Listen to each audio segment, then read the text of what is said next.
There are many different kinds of positive reinforcement used when training a dog. Some include continuous reinforcement, phasing out reinforcement, differential reinforcement, and reactivity training. Differential reinforcement. Differential reinforcement is a powerful tool that can be used in dog training. It involves focusing on reinforcing desired behaviors while punishing interfering ones. This helps eliminate problem behaviors and improves overall behavior. Differential reinforcement is a relatively simple concept. When you reinforce a desirable behavior, the pet is more likely to choose it over an unwanted one. In contrast, when you do not reinforce a behavior, it is more likely to die out. There are several different techniques for differential reinforcement. The most common are low rate of responding and criterion limit. You can also use positive interaction and negative punishment. Unlike a conventional reward hierarchy, which rewards all successful trials, differential reinforcement is designed to give the best version of the behavior. For example, if you want your dog to sit, you can start by rewarding him with a treat for every time he complies with your command. Once he does that, you can move on to something else. If you have a dog that jumps on you, you may want to use positive reinforcement to help curb that habit. Begin by putting him on a leash and practicing the new command in a quiet area. After a while, he will be able to learn the command without any treats. Differential reinforcement is not a new technique. Many of the ideas behind it have been used in ABA for a long time. However, it is often difficult to effectively implement it. Therefore, it is important to have a solid understanding of how it works. Differential reinforcement is also not an exact science. It takes practice and awareness to successfully implement it. One of the most important aspects is timing. Make sure you start your dog's behavior before it gets out of hand. Otherwise, he may let you know when you are moving too quickly. Differential reinforcement is an effective technique for a variety of training problems. However, it is important to remember that it is not always easy to control unwanted behaviors. That is why it is always a good idea to practice.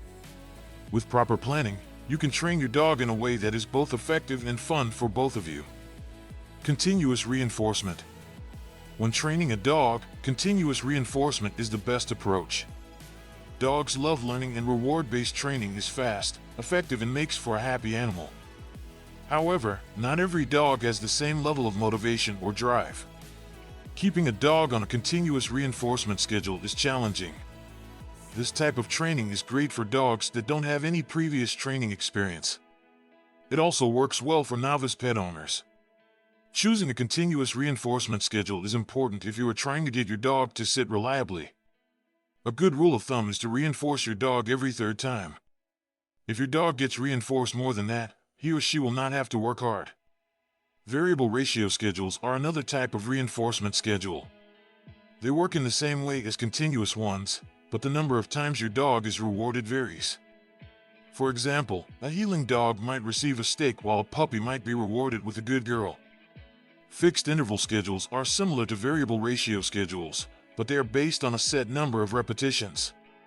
The rate of response tends to be better on fixed ratio schedules, but the rate is not always consistent. These schedules are also useful for establishing duration in behavior. In the most common case, dogs are rewarded with food after doing a particular action.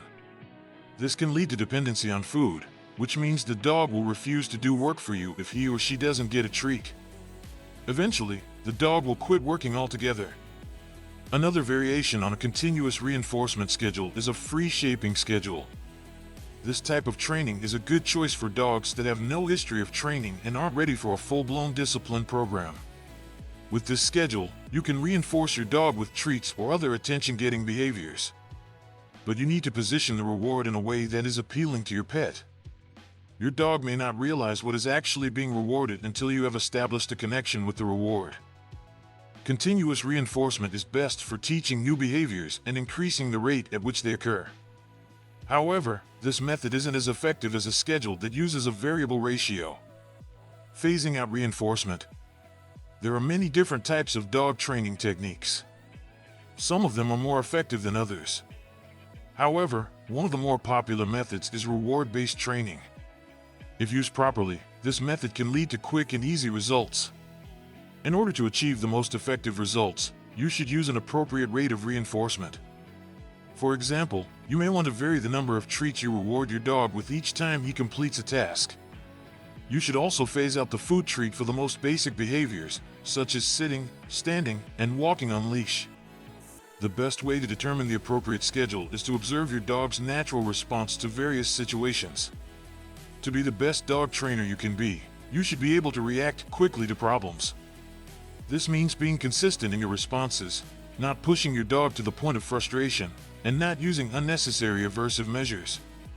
One of the most exciting things about reward-based training is the speed at which you can make your dog a pro. It's not uncommon for dogs to get frustrated at the start of a new training session. When this happens, you should give your dog the best reward possible. Differential reinforcement is a useful technique for dogs that guard their food.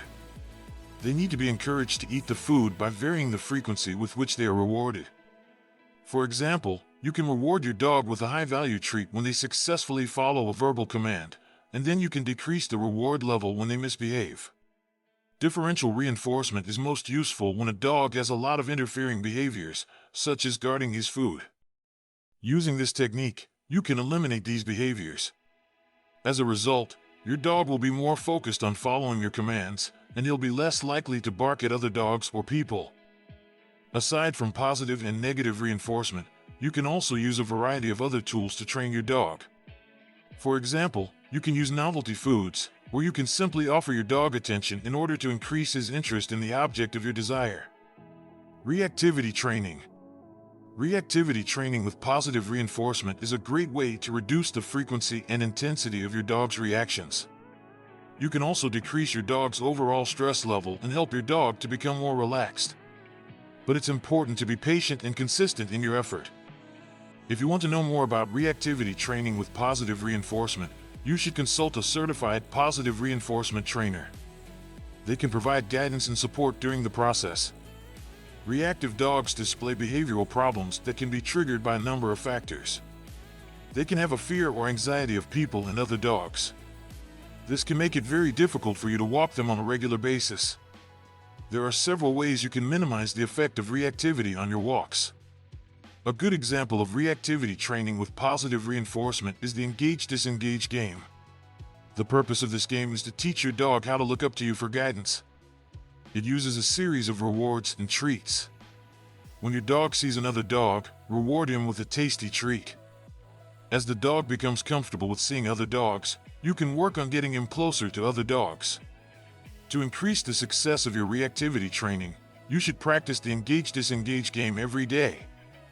If you do this, you will be able to increase the amount of time your dog can spend focusing on the reward. One of the most challenging parts of reactivity training is managing the dog's triggers outside of the training context. Using barriers or a leash to separate your dog from the stimulus can be effective. The best time to use these techniques is when your dog is calm and well-behaved. Practicing patience is also a key component of counter-conditioning. Keeping a high-quality, consistent supply of treats will help you keep your dog's attention during the game. High-value treats include steak, chicken, and cheese. Treats are also a good way to distract your dog and lessen the negative impact of the problem behavior. Taking the time to change your routine can help your dog to experience a more relaxing walk. Exercise can also be a way to reduce your dog's stress level. Thank you for watching. If you liked it, please be sure to like and subscribe. Your support really helps and I appreciate it. I hope that you have gained valuable knowledge about your dog's behavior and how you can set aside time each day to practice training and keep the sessions short and sweet. Feel free to check out our training in the description to further your understanding of this concept. Thank you for joining us today. See you on the next one.